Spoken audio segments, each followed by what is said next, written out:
plus en plus de gens développent dans cette crise une admiration sans borne pour nos préposés aux bénéficiaires parce qu'ils se voient, pour plusieurs, arriver de l'extérieur, propulsés dans ce monde des CHSLD en pleine crise, en pleine pandémie. Et notre prochaine invitée, d'ailleurs, a lancé un appel au premier ministre d'aller voir sur le terrain la réalité. Elle s'appelle Marie-Claude Maquet. Madame Maquet, bonjour. Bonjour, bonjour. Il faut expliquer aux gens que vous êtes une mère de famille, vous n'étiez pas préposée aux bénéficiaires avant cette crise-là. Vous vous êtes portée volontaire pour aller aider dans les CHSLD. Décrivez-nous ce que vous y avez trouvé. J'ai trouvé l'horreur, honnêtement. Mais je suis contente de votre introduction parce que je veux vraiment faire une différence. C'est pas... les préposés sont vraiment dévoués, puis tout ce qui se passe, c'est tellement pas leur faute. Là, ils donnent tout ce qu'ils ont, ils donnent tout leur cœur. Mais il manque de ressources, il manque beaucoup de personnel, sont épuisés, ils ont le cœur brisé, c'est l'horreur, c'est inhumain, je trouve. En ce moment, j'ai l'impression que le gouvernement laisse tomber, trois groupes de personnes extrêmement vulnérables, là. Les personnes âgées qui sont là-bas, les résidents, il y a aussi des résidents handicapés physiques, qui ont toute leur tête, qui voient ça passer, puis les immigrants qui en prennent soin, ils demandent de l'aide, puis ils n'en obtiennent pas. Oui, vous faites bien de le souligner parce qu'il y a beaucoup de gens de différentes origines ethniques qui travaillent dans nos CHSLD. Oui.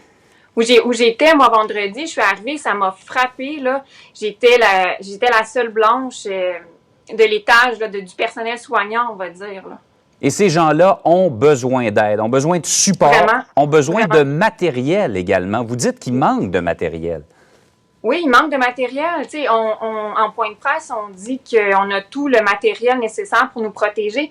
C'est vrai dans une certaine mesure. On a le masque, on a la visière, mais encore là, c'est toutes des choses patentées. Les belles visières Bauer qu'on voit dans les milieux hospitaliers, on n'y a pas droit, nous autres. Là. C'est des visières avec un élastique fait maison, on va dire.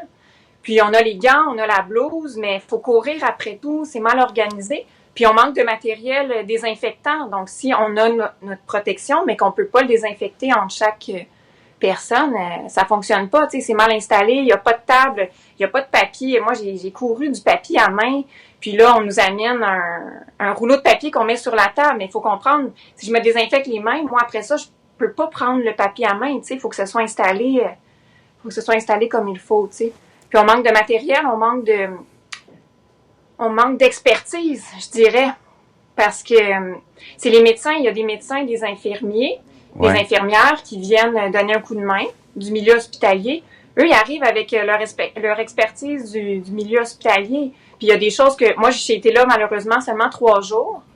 Puis en 3 jours, j'ai posé beaucoup de questions, puis j'en ai beaucoup appris. Puis même le personnel sur place en a appris. Puis ma dernière journée mon dernier quart de travail, j'ai appris que j'étais mal protégée parce que j'étais dans une chambre avec une dame mourante sous oxygène. Puis là, le médecin de l'hôpital nous dit que quand l'oxygène, moi je suis pas du milieu hospitalier, mais il me dit la pression de l'oxygène, tu sais, elle doit jamais être plus que 4, sinon là tu te mets en danger, ça te prend un masque N95, là, les fameux masques qu'on revient. Puis là je regarde, puis la bonbonne était plus qu'à 4. Okay. Puis le personnel, c'est ça que je dis quand il manque d'expertise, le personnel là-bas était même pas au courant. Comment ça, ils ont pas les mêmes formations qu'en milieu hospitalier. Comment est il faut juste préciser aux gens que vous êtes en isolement d'ailleurs présentement parce que vous avez été en contact avec cette personne-là pour 14 jours. Comment est le moral? Il faut un moral de fer pour travailler dans un CHSLD? C'est extrêmement difficile, pour vrai, c'est extrêmement difficile.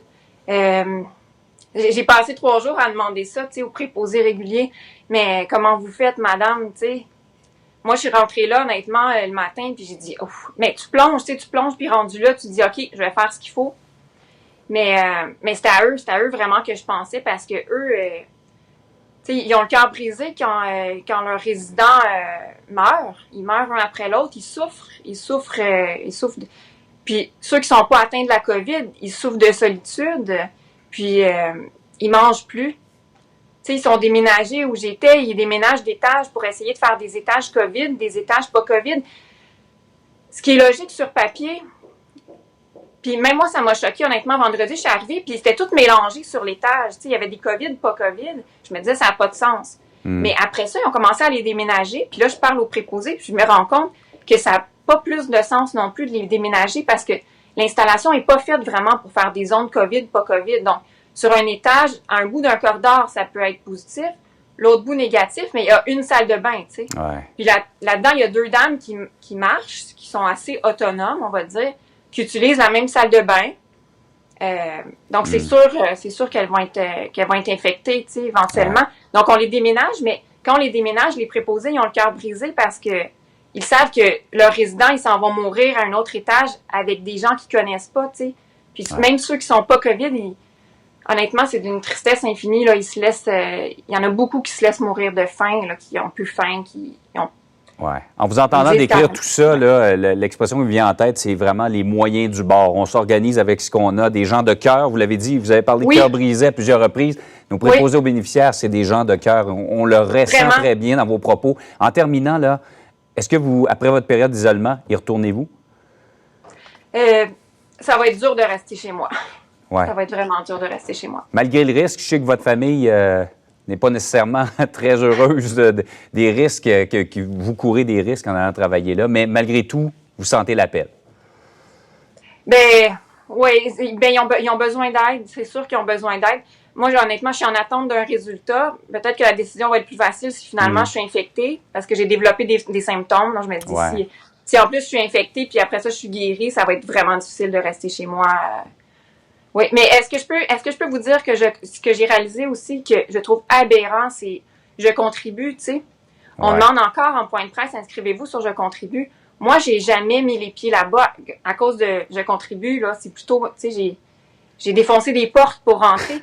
Puis les seules personnes... Non, mais réalisez-vous ce que vous nous dites. Vous avez défoncé des portes pour aller aider, alors qu'on dit qu'il manque de monde. C'est absolument n'y rien comprendre. Il y a tellement de gens qui nous disent « je contribue », ils ne nous rappellent pas. Ça fait des semaines, j'ai levé la main et Mylène Maquet, ça conclut bien parce que je trouve que ça va dans le sens de ce que beaucoup de gens nous écrivent. Ils voudraient aider, mais la bureaucratie... ils se heurtent à la bureaucratie. Hey, bravo pour ce que vous avez fait, en tout cas, en souhaitant... Mais bravo à ceux qui sont là depuis le début. Et vous leur rendez un bel hommage. Franchement, vous leur rendez un bel hommage. Merci, Mylène Maquet, d'avoir été avec nous. OK. Au revoir. Bonne journée.